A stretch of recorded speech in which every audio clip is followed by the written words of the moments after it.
Bwana asifiwe. Na ndipo naranga gaya form tutam. Na boy gaya. Your Excellency, all protocol observed. Mimi na kwa majina naitwa Mheshimiwa Alpha Miruka Chache constituency mbunge. Sinanga maneno mingi. Lakini kuna kitu moja naambianga watu. Katika maisha yako wewe ndio unajielewa na Mungu wako. Mungu anajua roho yako. Na anajua kujibu maombi yako. Lakini leo tuko hapa ku celebrate the birthday, the 11th birthday. Sivyo Bishop? Kanisa imezaliwa the 11th year. Mmekaa 11 years worshiping God. The same God you worship. Kaa hapo, usitoke hapo. Bishop kijana, vera hapo. Muabudu huyu Mungu kwa roho na kweli. Sasa katika siasa mimi nashukuru sana sababu this time round we have a working president.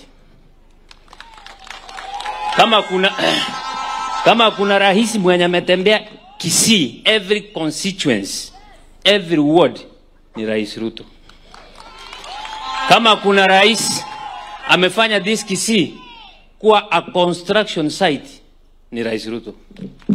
If you go to every constituency, ukianzia kwangu mimi Matiang'i Chache, I'm doing my second term. The first term hakuna kitu ilikuwa inafanyika huko. But ukiingia kwangu, we have a lot of good projects inaendelea.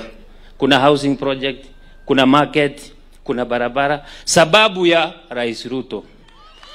Sababu gani nasema hivyo? Mungu mwenye alimleta katika hii kiti 2022. Huyo Mungu bado ndio Mungu 2027. Mwenye alitenda haya 2022 ndio bado atatenda 2027. Kwa hayo machache, Bwana asifiwe. Lakini jua kitu moja. For you to cause change in this world, you must be a good person.